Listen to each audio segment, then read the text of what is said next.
Hello, everyone. It's your girl Soul Spice, the sex goddess. Okay, so today on Sex Matters, I'm going to talk about the greatest sex organ we have in our body. When you talk about sex organ, people, what comes to people's mind is the vagina, the penis, the boobs, the body. Those things, those parts of the body are what everybody thinks the sex organ really is. But what we do not know that the greatest sex organ is not even the vagina, has nothing to do with the penis. The sex organ in our body is our mind. For you to have a great sex life, it starts from the mind. When your mind is not ready, when your mind is not into it, when your mind has not been spoken to about sex, when your mind has not been told what to do or what is to come, then there's going to be a problem. Now, reason why some years after marriage you see people saying, "Oh, my sex life is this, my sex life is that," "Oh, I'm not really into her again, I'm this, I'm that." And so when they come to me and say, "So spicy, my sex life is bad," I tell them your problem is not sex. Your problem, there's more to your sex life than what you're telling me. You're like, no, there's nothing. It's just sex, He's not always there. He's this. He's not good in bed. No, baby, it is not him. It is not sex. It is your mind.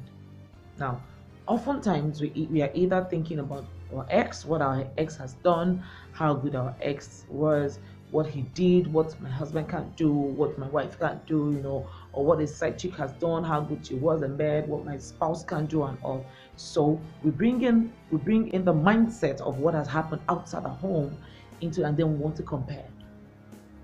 It is very wrong for you to compare. You never compare to people when it comes to sex. You can never have the same kind of sex with two different people. It is not possible. The same way we don't have the same kind of thumbprint sex, you can never compare the sex with your ex and that of your spouse. This is one of the reasons why even the Bible said no sex before marriage, because God himself knows that having sex before marriage might probably mean you enjoying one person, and then after marriage, the one you have is not as good as the one that you used to have. So it's a matter of luck, it's a matter of life, okay? But the thing is, your mind has to be in tune to it. If your mind is not ready, then you can have a great sex. I tell couples, plan ahead, schedule your sex life. Tell yourself, okay, I think I want to have sex today. Okay, what is it about her that turns me on? You need to keep telling yourself positive things about your spouse. That way, you will always see the good side of them and not the bad side. Yes, everybody has a bad side. But like I spoke to someone yesterday, until you understand what respect really means, until men understand what love really means, a sex life might probably never be great.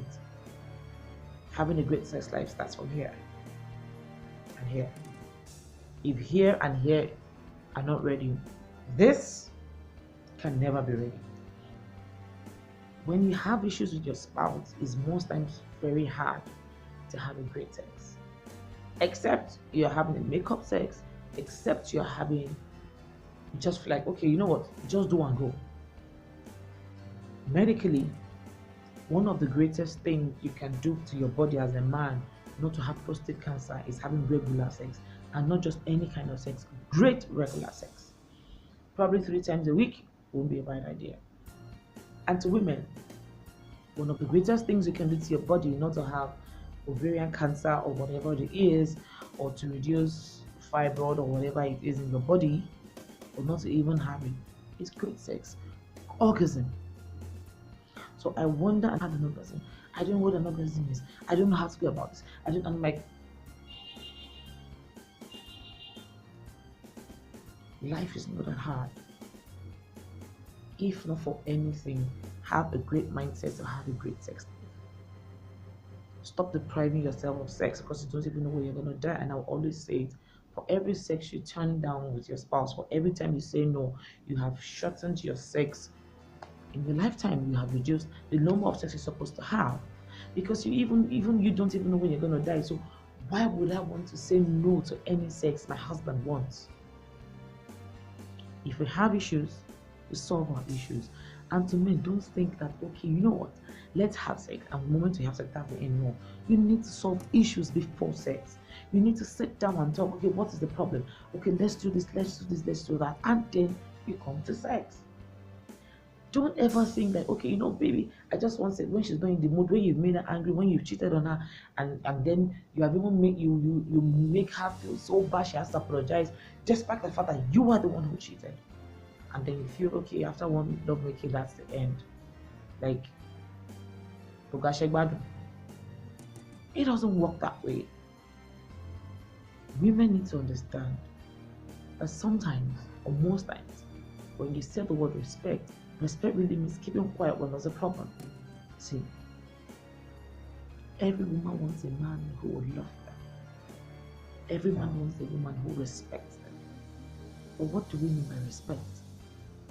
It means that when there's a problem, one of you would learn to keep your mouth shut. One of you should learn to talk to themselves and say, you know what, calm down, you don't have to do this.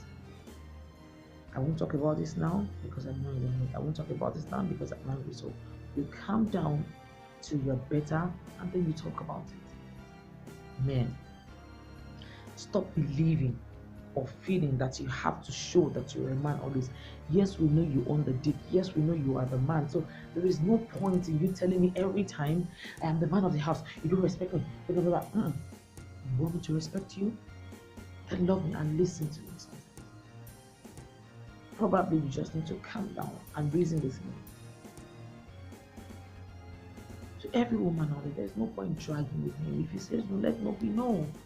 Leave him, and then with time, sometimes they get to think about it. But if you think he says no, you're saying yes, he says no, you're saying, and you want to prove that, see, guy, how many years you just past me? You just marry you. Now marry me. So you can't just come and control me. You can't tell me what to do. You can't control my life. Yes, I understand sometimes you get pushed to the edge. Yes, I understand sometimes you get crazy and you're just like, you know what? I don't fucking care what's gonna happen. But will that solve the problem? No. Has that solved the problem? No. There are better ways to solve issues. There are better ways to resolve issues in the home without arguing, without fighting. When there's a problem, one of you have to learn to keep quiet for the other. And then when you relax, probably I usually tell them 24 hours or even 72 hours. Relax. Think about it. So by the time you table up that issue again, everyone is calm. There is less fight, there is less anger, there is less insult, there is less quarrel. The greatest sex organ is your mind. When your mind is in the right frame, when your mind is in the right path, your sex will always be great. It doesn't matter the number of kayamata, it doesn't matter the number of aphrodisiac, it doesn't matter the number of Viagra you take. Having a crazy sex is even having a great sex. You have sex in a way that 2 minutes, 1 hour, 24 hours, 3 months after, you're sitting down and then you're smiling. Sometimes you think about it and I probably get it. That is great sex. That is real sex. Not the one you do and you cannot even remember when or how you came. Like, seriously, you have great sex when sometimes you get to cry and laugh and feel like a crazy woman when you're getting the orgasm or when you're squirting. You get crazy sex, you get a great sex when at that point you're crying and then you're getting orgasm. You get a crazy sex when at that point you're shivering and you're shaking and you're jerking like a mad person and you're getting orgasm. That is great sex. And that is when your mind is in tune, when your mind is connected to what you're doing. Don't just have sex. Have a great sex. And you have a great sexy family. Love you all. Your one and only sex goddess. Bye for now.